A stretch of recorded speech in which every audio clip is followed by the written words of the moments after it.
আসসালামু আলাইকুম, আপনারা সবাই কেমন আছেন? আজকে আমি তৈরি করেছি মাছের কোফতা।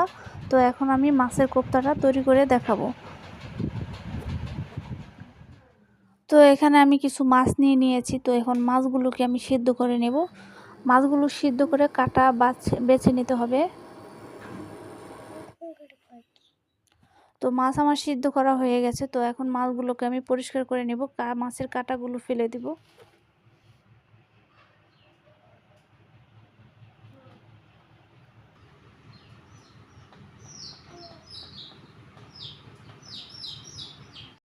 তো মাছের আমার কাটা হালানো হয়ে গেছে। তো এখন আমি এই মাছগুলো মাখিয়ে নিব। তো ধনেপাতা দিয়ে দিলাম। এরপর আমি কাঁচামরিচ, পেঁয়াজ কুচি, তারপরে লবণ এগুলো দিয়ে মশলাগুলো দিয়ে ভালো করে এগুলো চটকে নেব, যাতে করে মাছগুলো অনেক মজাদার হয়। তো পরিমাণ মতো একটু হলুদ দিয়ে দিলাম, এতে করে মাছের কালারটা আসবে।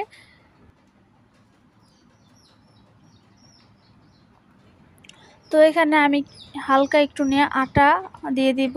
তো আমার কাছে ময়দা ছিল না, আপনারা চাইলে ময়দা ইউজ করতে পারেন। তো আমি অল্প একটু আটা দিয়ে দিলাম, এতে করে মাছটা যখন আমি মাখবো তখন একটা আঠালো ভাব চলে আসবে। তো চাইলে এটার মধ্যে ডাল বাটা বা ভেষন দেওয়া যায়। তো এখানে আমি দিয়ে দিলাম আদা, রসুন, জিরা এগুলো বাটা।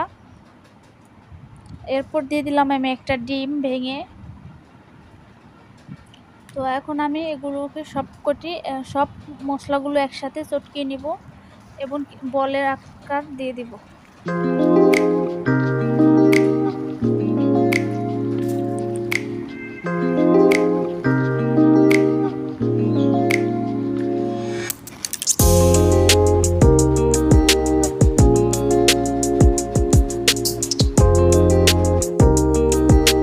তো এখন আমি একটা কড়ার মধ্যে সরিষার তেল দিয়ে তারপরে আমি এই বলগুলো ভেজে নিব।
তো মাছের কোফতাগুলো সুন্দর করে লালচে করে আমি ভেজে নিয়েছি। তো দেখতে পাচ্ছেন একটা ব্রাউন কালার চলে এসেছে, হালকা বাদামি এবং হালকা একটুখানি পুরোপুরি একদম শক্ত করিনি, মানে একটা ব্রাউন কালার চলে আসছে। তো আমি এখন নামিয়ে নিলাম। তো এই পর্যায়ে আমার পেঁয়াজটাও ভাজা হয়ে গেছে। তো আমি পেঁয়াজটা বাদামি করে ভেজে নিলাম।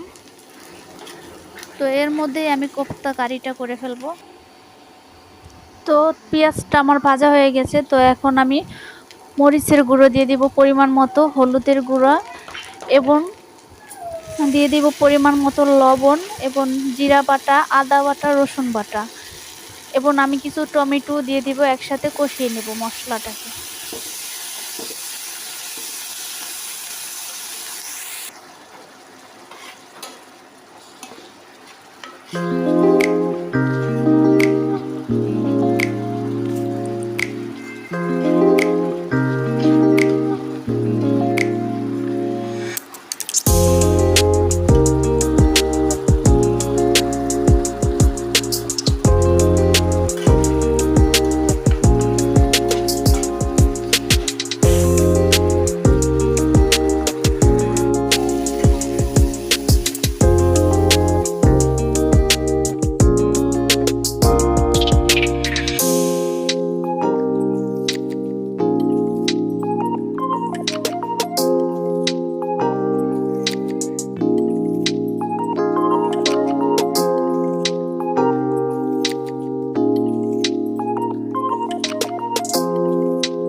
মশলাটা কষানো হয়ে গেছে, পানি ফুটে গেছে। তো এখন আমি এর মধ্যে কোপ্তাগুলো, ভেজে রাখা কোপ্তাগুলো দিয়ে দিব।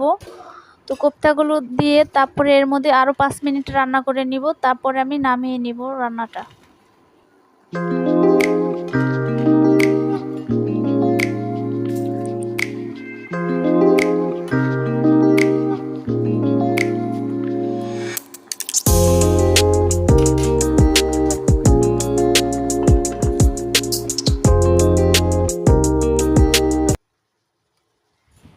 তো ফিরে আসলাম ফিশ কারি, কোপ্তা কারি রান্না হওয়ার পর। তো দেখতে পাচ্ছেন আমার মাছের কোপ্তাটা হয়ে গেছে।